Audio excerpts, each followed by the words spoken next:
Rebecca, Anna, we were talking about Riva. What qualities do you think that you bring to the character? Well, Kim lives her life loving laughter. I find the humor, what humor you can in any situation. And Riva loves a good laugh too. So I think we share a sense of humor. Riva is devoted to her family. Kim is totally devoted to her family. The only difference that we have, major, obvious difference, is that Riva has been married to every male member of one family. Kim just celebrated her 25th wedding anniversary, and it's really 32 years because we lived together for 7 years before we got married. How do audiences react to the character? Well, it depends on where I go. Generally, our biggest audience, I have to say, that I'm aware of is in the South, North Carolina, Virginia, North Carolina, South Carolina, Florida, Pennsylvania. And I travel those areas a lot because my parents lived outside of Tampa, Florida for years. My husband's family's from Ohio, so we travel through Pennsylvania, which means we stop at gas stations and rest areas all along Pennsylvania, and I meet a lot of fans firsthand through there. The last 2 years, we've done these big publicity things at King's Dominion in Virginia. West Virginia or Virginia? Virginia. And it's been, they love her. But they're honest to her. They never lie to me. They let me know when they don't like something. They let me know when they love something. I think because Riva is such a shoot from the hip kind of character that they know they can be honest with their reactions to me. They let me know when they don't like my hair. I change my hair all the time. The length, the color, you know. They're very honest with their reactions to what I do with my hair and my physical appearance, which I wouldn't have it any other way. Do they ever confuse you with your character? They did in the beginning.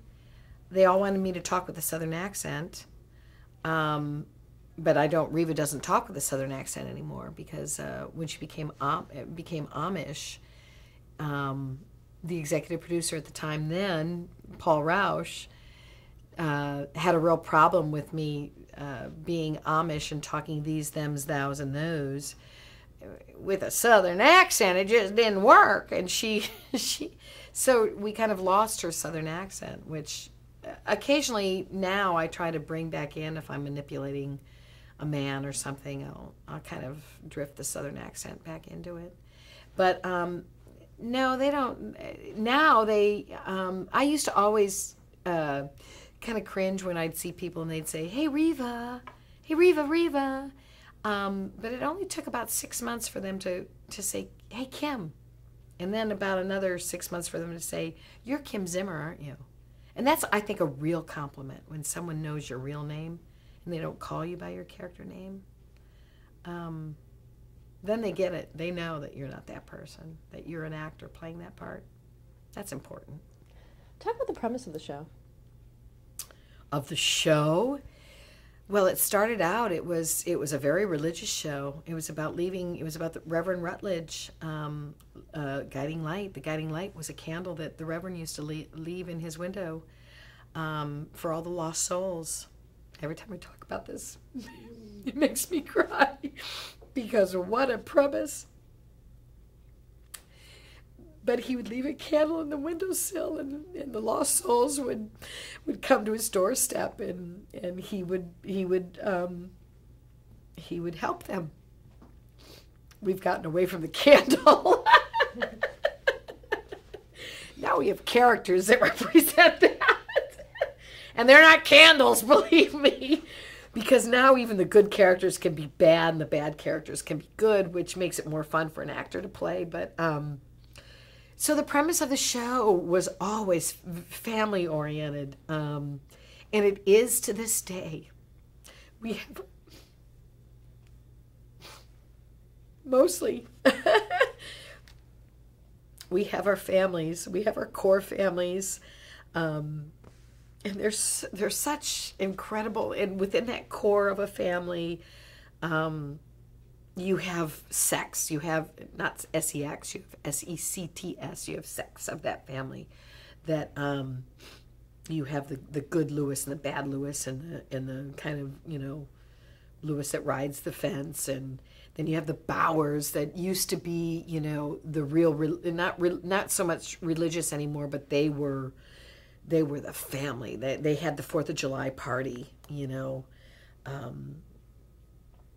Charita Bauer was the epitome of that, and I only got to work with her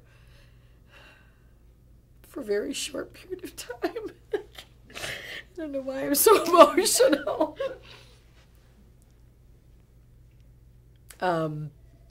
She was a presence, Charita Bauer. She represented so much of what this show is. I guess I'm emotional because we've kind of strayed from the roots of what this show was, and I think they're trying desperately to get back to it, and hopefully we will, because I think that's what the fans are hoping for, that we get back to what families represent in a good way, not in a sick, warped kind of soap opera way, but in a way that other families can relate to that watch our show. And what is Riva's role in that? What do you see that as? I don't know. I don't know anymore. I used to know. Every show goes through changes, and every character goes. I'm in flux right now. I don't know who the character is right now. Seriously, which is a natural kind of thing. My character is a character that has dealt with menopause at this point. I'm dealing with menopause at this point in my life. That's probably why I'm so emotional. So I don't know what my role is, but there are characters that are floating out there that can be defined in what Guiding Light has been for the last 70 years. They just need to trust, the writers need to trust that there are actors there that would be more than happy to be, Reverend Rutledge with the candle in the window. They think they have to create all this, challenging stuff for us, all this Emmy-winning stuff for the actors to do. But mostly, I think if you interviewed all of the actors on this show, they all just want to tell good story. It should all be about story, good story. We shouldn't try to compete with nighttime television. We shouldn't try to compete with reality television. We're our own thing, and we've, in our show, survived for almost 70 years.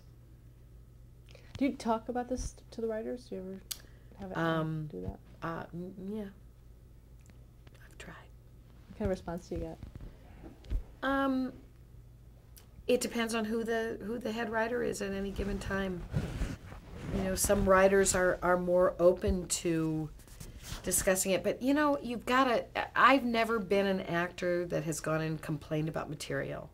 My job is they're paying me to take the page of dialogue and to make that work, and all I can do is, if something is really, I know this character better than our head writer at the time, right now, and our executive producer. I've been playing this character longer than these people have been around.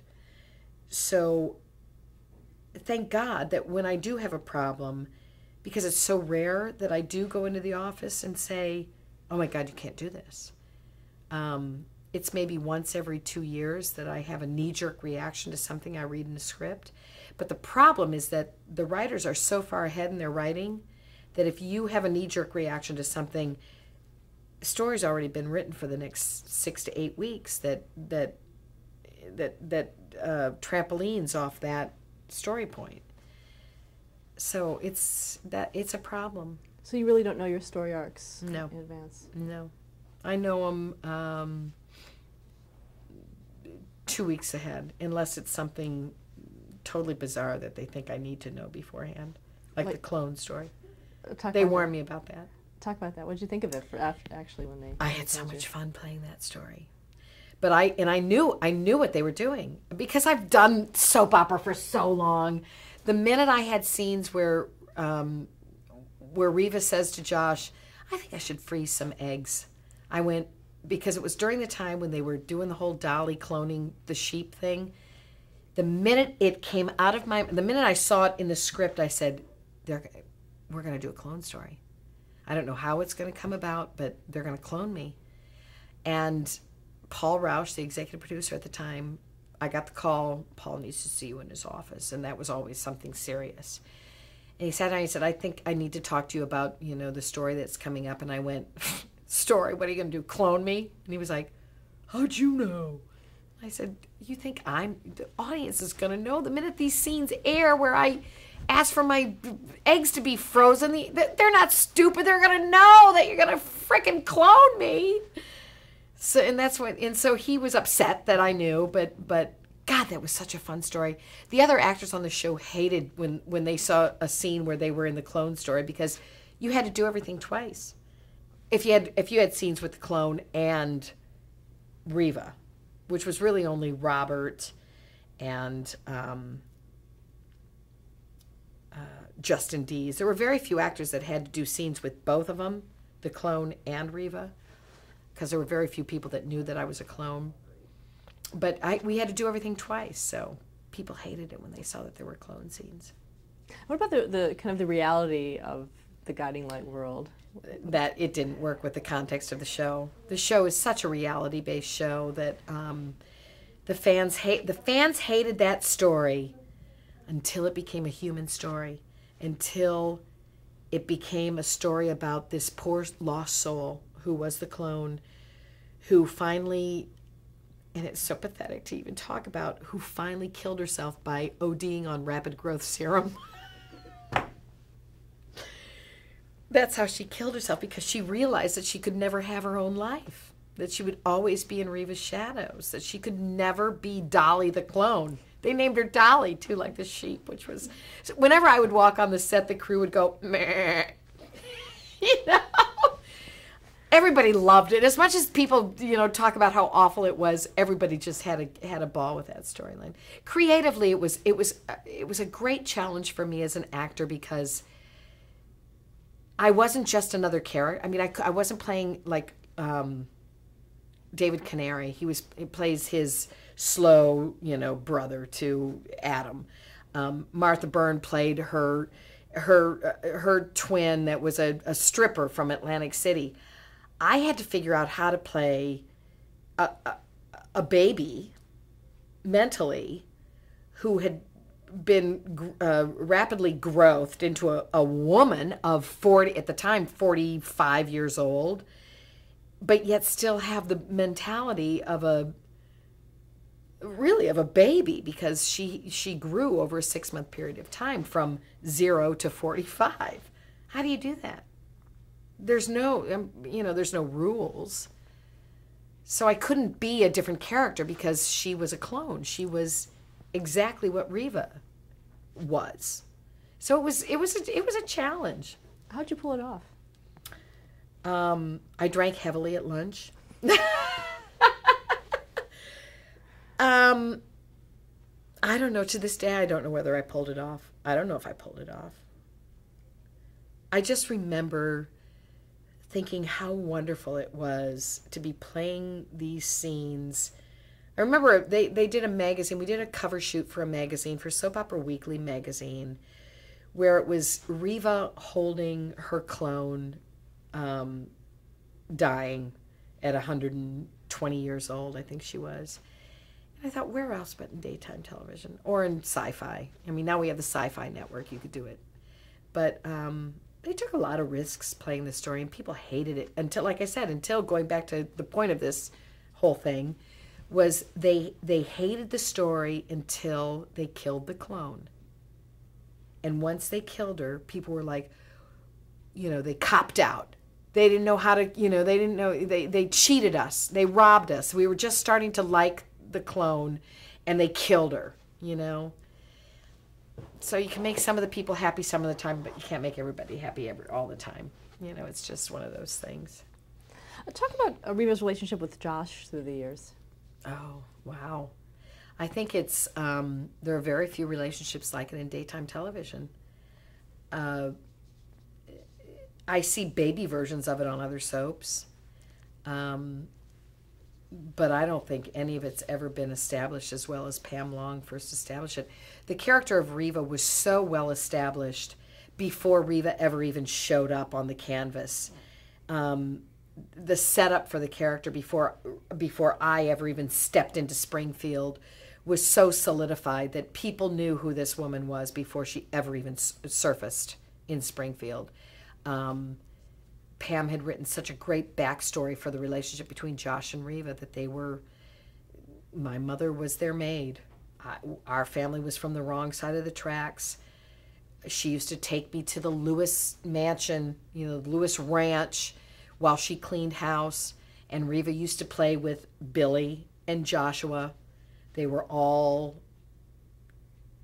dirty kids together, you know. We'd roll around in the mud, and they would. Riva was a tomboy. She was another Lewis child, until the boys were old enough to realize, no, she's just the girl from the other side of the tracks.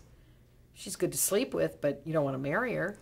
You know, she's from the wrong side of the tracks. And that's basically what happened with Josh and Riva, was that HB, the daddy of the Lewis family, wanted Joshua to go to school and you know, take over Lewis Oil. So he left Riva, the love of his life, and chose playing football and going to, you know, some Ivy League school to be able to be the next HB Lewis. And Billy, the cowboy, stayed behind. And when Joshua broke Riva's heart and left Oklahoma, Tulsa, as a rebellion, Riva took up with Billy, and they had a child together. And that was all backstory that we investigated once I showed up on the page. It was all backstory. We did flashback scenes of Riva and Josh when they were 10 years old. They hired little kids to play the two of us in a treehouse, where they talk about, you know, where they have their first kiss. Riva and Josh have been in love since they are the epitome of soulmates in daytime television. I don't know if you have any other characters on any other soaps that are. Holden and Lily, maybe. They've known each other for a long time from As the World Turns, but I think it's a very rare relationship. Talk about the actor who portrays Josh, Robert Newman. Robert was a really awful actor when I started the show. Robert was so green. He's younger than I am, first of all. And he was so into, you know, he never should have been an actor, because he should have been, you know, a playboy. I mean, he just was, he was so sexy and so young and so, he didn't want to act. He just wanted to be a star. And I was an actor. You know, I wanted, Jordan Clark, on the other hand, was an actor. So, you know, here was this punk, gorgeous young boy that I had to pretend was the love of my life. And we would have fights. And I was older than, and he would point that up when we did scenes together, you know. And I had bad skin. He would always comment on, you know, oh, you got a new zit today, you know. He would break my heart. I hated him and loved him all at the same time. And, but he's grown. I broke him down, whipped him into shape. He's my greatest success, Robert Newman. I really have to say, it may sound egotistical. People may say, what a bitch. But I can honestly say that I helped make him the actor he is today. And he helped me too. But I don't think I made him work his ass off. I didn't let him phone it in. I wouldn't allow it. And I think he'd say the same thing. Talk about the children that Riva has. How many and their names? Oh, man. Her firstborn was, when Josh went away to college to do his thing, she got hooked up with Billy. They had a child out of wedlock. Riva was 17 at the time. And they had a child that she hid from everyone. Sarah, her mother, hid her away. Nobody knew she had this child. And of course, that child came back to haunt her, like 20 years later. Dylan, who must now be 30-something years old. She had him 17. Riva's like 47. Kim's 51. Riva's a few years younger. That was Dylan. Dylan is a child with Billy. The next child born was Mara. Beautiful little girl that they had out of wedlock. Josh and Riva had out of wedlock. They weren't married when she was born. Their first marriage happened when Mara was like 4 or 5. They got married for the first time. After their marriage, they had Shane, came probably 3 years later with Josh. And right after Shane was born, Riva had severe postpartum depression, drove off the bridge in the Florida Keys, disappeared for 5 years because I went out to California again. And in that time I was gone, I had this relationship with the prince of this fictional island where I was Princess Catherine, and had a child with him who is Jonathan.